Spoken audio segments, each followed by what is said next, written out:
अस्सलामुअलैकुम नाज़रीन, top story के साथ मैं हूं फरहाना खान और आप देख रहे हैं एन न्यूज़ HD। हर शाख पे उल्लू बैठा है, अंजाम गुलिस्तां क्या होगा। हर रोज़ जब नया दिन चढ़ता है ना तो हमारी ये अल्लाह ताला से ख़ुसूसी दुआ होती है कि काश अल्लाह पाक एक ऐसा दिन हमें ज़रूर दिखाए कि जिसमें पाकिस्तान की जामियात जो हैं उनमें से कोई स्कैंडल बाहर ना आए और वहाँ पे जो तालीम हासिल करने वाले स्टूडेंट्स हैं उनके मुस्तकबिल के साथ कोई खिलवाड़ ना हो। लेकिन ऐसा होता बड़ा कम और मुश्किल से दिखाई देता है, क्योंकि एक नया दिन चढ़ता है तो एक नया स्कैंडल सामने आते, एक नई बात हमारे सामने आती है कि हमारे तालीमी इदारों में क्या कुछ हो रहा है। आज हम बात करेंगे कि जी जनूबी पंजाब की जामियात जो हैं वो इस वक्त स्कैंडल्स की जद में हैं। यहाँ पे वाइस चांसलर से लेकर प्रोफेसर्स तक और निचले तबके तक के जितने भी मुलाजिम हैं वो कहीं ना कहीं किसी न किसी मामले में लगे हुए हैं। यहाँ के जो प्रोफेसर्स हैं, यहाँ के जो टीचर्स हैं, बजाय इसके कि उनका फुल फोकस होना चाहिए कि किस तरह से जो उनके पास तालिब इल्म तालीम हासिल करने की गर्ज से आते हैं उनका मुस्तकबिल संवारने की तरफ फोकस करें, लेकिन लगता है कि उनको हट के उनका अपना जो पर्सनल मफाद है वो ज़्यादा अजीज़ है। कुछ इस तरह के मामलात को आज हम डिस्कस करेंगे। वुमेन यूनिवर्सिटी मुल्तान जो कि जनूबी पंजाब में ख़वातीन के लिए एजुकेशन हासिल करने का एक सुनहरी दरसगाह समझी जाती है, जो कि पहले एक कॉलेज था लेकिन बाद में उसको यूनिवर्सिटी का दर्जा दे दिया गया। ये वो इदारा है जहाँ से मैंने खुद तालीम हासिल की। ये वो इदारा है जहाँ पे हमारे वालिदैन, मेरे वालिदैन समेत हज़ारों वालिदैन ऐसे हैं, बच्चियों के वालिदैन ऐसे हैं जो कि आंखें बंद करके यकीन रखते हैं कि ये वुमेन यूनिवर्सिटी एक ऐसा इदारा है जहाँ पे हम अपनी बच्ची को बग़ैर किसी डर और खौफ के, बग़ैर किसी टेंशन के कि बाहर का माहौल कैसा है, को एजुकेशन में जो हज़ार खदशात होते हैं उसके अपनी बच्ची को छोड़ के जाते हैं तालीम हासिल करने की गर्ज से। और नो डाउट ये इदारा बहुत अच्छा है। इस इदारे में पढ़ाने वाले जो प्रोफेसर्स हैं, जो तालीमी स्ट्रक्चर है बहुत अच्छा है, लेकिन इसमें जो खामियाँ हैं, इसमें जो बाज़ मफाद परस्त जो ग्रोह इस पर काबिज़ हो चुका है उसको हाईलाइट करना, उसकी जो स्ट्रक्चरल जो लेकिन इस यूनिवर्सिटी में जो तालीमी ढांचा है उसके अंदर जो खामियां हैं उसको हाईलाइट करना भी हमारा फ़र्ज़ है। आज से कुछ अर्सा कबल हमारे पास एक न्यूज़ आई जो कि लोकल अखबारात ने भी कवर की। वो ये थी कि एक डिपार्टमेंट है वुमेन यूनिवर्सिटी मुल्तान का, ज़ूलॉजी डिपार्टमेंट, शोबा हैवानियात, जो कि अहम डिपार्टमेंट है। वहाँ पे कुछ तालबात ने जी एक एप्लीकेशन दी है कमेटी को, जो कि उसमें ये था कि जो प्रोफेसर वहाँ पे एक प्रोफेसर हैं डॉक्टर आसिया बीबी, उन पर ये इल्ज़ाम आयद किया गया था कि उन्होंने नंबर लगाने के एवज से या उन्होंने पास करने के बदले कुछ रकम दी हैं। वो जो रकम ट्रांसफ़र की गई उसको स्क्रीनशॉट दे दिए गए। ये मामला आगे तक चला गया, एक प्रोब कमेटी बनाई गई, लेकिन प्रोब कमेटी पे ये इल्ज़ाम लगाया गया कि ये जानिबदारी का मुज़ाहरा करते हुए डॉक्टर आसिया बीबी को इसने फेवर दिया है और जो फैसला आया वो डॉक्टर आसिया बीबी के हक़ में आया है। साथ में डॉक्टर आसिया बीबी जो कि शोबा ज़ूलॉजी में असिस्टेंट प्रोफेसर और 11 सालों से टीचर इंचार्ज के तौर पर भी काम कर रही थी, उन पर यह इल्ज़ाम लगाया गया कि उन्होंने ये जो जिस स्टूडेंट्स ने ये एप्लीकेशन दी है उस पर गैर ज़रूरी और गैर कानूनी तौर पर दबाव डाला और उनको मजबूर किया कि आप ये दरख्वास्त वापस ले लो। उसका नतीजा ये निकला कि वो स्टूडेंट जो इंक्वायरी कमेटी के सामने पेश हुई वो अपने मौक़िफ़ से ही पीछे हट गई। वो मुकर गई कि मैंने इस तरह की कोई दरख्वास्त भी पेश की गई। बहरहाल ये मामला अभी चल रहा था। तो दूसरा मामला ये है कि प्रोब कमेटी ने उनको जानिबदारी का मुज़ाहरा तो किया, उनको फ़ायदा तो दिया, लेकिन साथ में कुछ इस तरह की भी चीज़ें थीं जो कि डिपार्टमेंट के अंदर किसी भी प्रोफेसर को ये ज़ेब नहीं देती। खबरें चली जी, खबरों को एक्शन ये हुआ कि vice chancellor women university doctor Kulsoom Paracha साहबा ने एक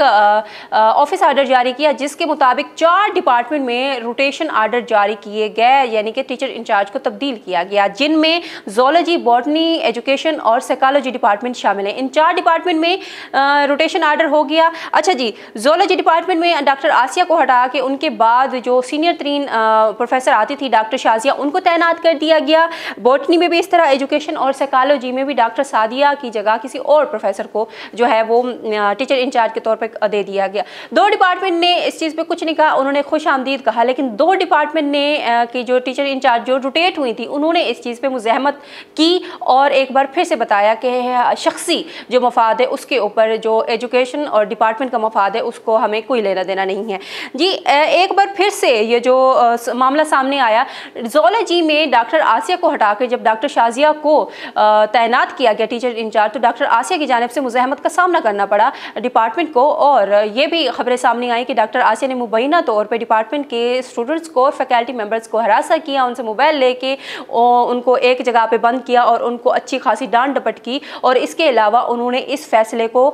कबूल नहीं किया कि वाइस चांसलर ने एक आर्डर जारी किया है, उनको हटा दिया गया है। उनका जो रवैया था वो दिन ब दिन ख़राब होता चला गया। मामला चला गया वीसी के पास। वीसी ने दोबारा दोनों को बुलाया, सुना, मामले को देखा। बजाय इसके कि वीसी इस मामले को तहम्मुल से और गैर जानिबदारी से सॉर्ट आउट करती, उन्होंने ये किया कि एक और ऑफिस आर्डर जारी कर दिया गया जिसमें 2 डिपार्टमेंट की रोटेशन बरकरार रखी गई और 2 डिपार्टमेंट में दोबारा रोटेशन कर दी गई। एक था साइकोलॉजी डिपार्टमेंट और एक था ये ज़ूलॉजी डिपार्टमेंट। ज़ूलॉजी डिपार्टमेंट में डॉक्टर आसिया की जगह जो पहले हटा के डॉक्टर शाजिया को लगाया था, उन्होंने जो नया नोटिफिकेशन जारी किया उसमें डॉक्टर शाजिया को हटा के डॉक्टर मरियम जैन को लगा दिया गया, जो कि एक और डिपार्टमेंट से ताल्लुक रखती है। नो डाउट वो सीनियर है, नो डाउट, लेकिन एक डिपार्टमेंट के अंदर जब आपका एक सीनियर बंदा मौजूद है कि आप उसको इसलिए पीछे करोगे कि वो आपके जो पहले वाला बंदा है उसको पसंद नहीं आ रहा, उसको फेवर देने के लिए आप कुछ भी करोगे। दूसरी जानब साइकोलॉजी डिपार्टमेंट में भी यही कुछ मुज़ाहमत का सामना करना पड़ा नई आने वाली टीचर इंचार्ज को कि जी डॉक्टर सादिया अपनी जगह छोड़ने को तैयार नहीं थी। ये बावसूख ज़राए के हवाले जो हमें खबरें मिली हैं हम वो आप तक बता रहे हैं। तो जी ये जो 2 डिपार्टमेंट की चपकलिश थी वो सामने आई। उसके बाद मुबैना तौर पे जानिबदारी का मुजाहरा करते हुए डॉक्टर शाजिया को भी हटा दिया गया और एक और ऑफिस आर्डर जारी किया गया जिसमें डॉक्टर मरियम जैन को ज़ूलॉजी में और डॉक्टर सादिया को साइकोलॉजी में दोबारा बहाल कर दिया गया। लेकिन डॉक्टर मरियम जैन ने अपनी ड्यूटी यहाँ पे करने से इनकार कर दिया, उन्होंने रिफ्यूज़ कर दिया। कुछ ज़राए के मुताबिक उन्होंने रिफ्यूज़ इसलिए किया क्योंकि वो उनको लगता था कि ये गैर कानूनी तौर पर है या ये एथिक्स के खिलाफ है, क्योंकि जब डिपार्टमेंट में एक सीनियर बंदा मौजूद है उसको हटा के आप किसी को शख्सी तौर पर मफाद देने के लिए किसी और डिपार्टमेंट का बंदा लगा दो, ये समय से बालातर है और रिफ्यूज कर दिया। उसके बाद 28 डेट को एक और रोटेशन आर्डर आता है जी, जिसमें ये लिखा गया है कि डॉक्टर मरियम जैन ने तो रिफ्यूज कर दिया है ज़ूलॉजी डिपार्टमेंट का टीचर इंचार्ज का ओहदा संभालने से, तो अब जो है वो ना तो डॉक्टर शाजिया को लगाया गया है टीचर इंचार्ज, ना डॉक्टर आसिया को जो 11 सालों से बराए जमान थी। अब उन्होंने उसी डिपार्टमेंट की एक और प्रोफेसर को टीचर इंचार्ज का ओहदा दे दिया गया है, जो कि जो सीनियरिटी के हवाले से जिनकी बात हम करें तो वो कई दर्जे नीचे आती हैं, यानी उनके पास जो तालीमी और जो एजुकेशनल एक्सपीरियंस है वो काफ़ी कम है। तीसरा ये ऑर्डर निकाला गया है। ये जो वाइस चांसलर के जो फैसले हैं और अपने फैसलों को अमल दरामद कराने में वो जो बेबस नज़र आ रही हैं और आर्डर पे आर्डर निकाले जा रहे हैं, वो एक बार फिर से सवाल निशान उठा रहे हैं कि क्या वुमेन यूनिवर्सिटी मुल्तान में ये जो ज़ाती चक्कलिश है, ये जो मफाद परस्त ग्रोह जो इस वक्त सरगर्म हो चुका है, क्या वो इतना बालातर है कि आपने ये नहीं देखा कि ये जो रोटेशन आर्डर हो रहे हैं, आर्डर पे आर्डर निकले जा रही हैं, इसका असर आपके जो स्टूडेंट वहाँ पे जो तालीम हासिल कर रहे हैं उन पे क्या होगा? क्योंकि एक स्टूडेंट उसका रोल मॉडल होता है वहाँ का पढ़ाने वाला प्रोफेसर। जो प्रोफेसर करेगा स्टूडेंट तो उसको देख रहा है, लेकिन बजाय इसके कि आप स्टूडेंट्स के मफाद को मद्देनज़र रखें, आप एजुकेशन को मद्देनज़र रखें, आप सिर्फ ये देख रहे हैं कि भाई उसको फ़लाँ को पसंद नहीं आई ये चीज़ तो फ़लाँ को लगा दो, फ़लाँ को पसंद नहीं आई ये चीज़ तो फ़लाँ लगा दो। जो तीसरा रोटेशन आर्डर निकाला गया है जिसके मुताबिक ज़ूलॉजी डिपार्टमेंट में तीसरी बार जो टीचर इंचार्ज को तब्दील करने का नोटिफिकेशन अब इस वक्त सामने आया, उसमें यह बताया गया है कि जी डॉक्टर आसिया बीबी और डॉक्टर शाजिया के दरमियान आपस का कन्फ्लिक्ट और आपस की चिपकलिश है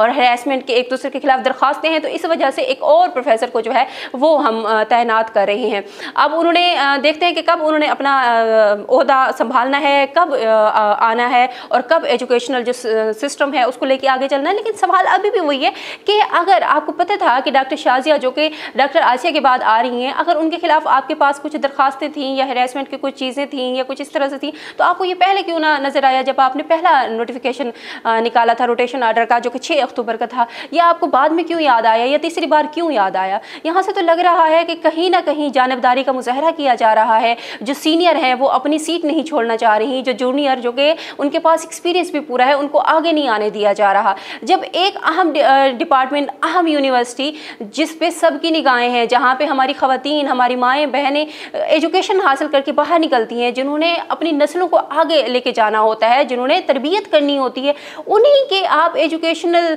एक सिस्टम में इस तरह से मुदाखलत और वो जो ख़वातीन की जो सियासत होती है, आपस की चिपकलिश होती है, उसको आप वाजे करोगे तो फिर क्या पैगाम जाएगा? और वो जो बच्चियाँ जो एडमिशन लेके आती हैं उनके पास क्या पैगाम दिया जाएगा? अभी ये प्रोग्राम होने तक अभी हमारे पास ये इंफॉर्मेशन है। और इससे रिलेटेड और डॉक्टर आसिया बीबी के खिलाफ जो कुछ सबूत हैं, जो चीज़ें हैं कि किस तरह से वो इस डिपार्टमेंट पे बराजमान हैं, और उनके खिलाफ कुछ दरख्वास्तें भी हैं कि स्टूडेंट्स को हिरासत करना, उनसे रिश्वत लेना नंबर लगाने की मद में, ये भी हम अगले प्रोग्राम में आपको लाजमी बताएंगे। तब तक देखते हैं कि वुमेन यूनिवर्सिटी का जो एडमिन डिपार्टमेंट है या जो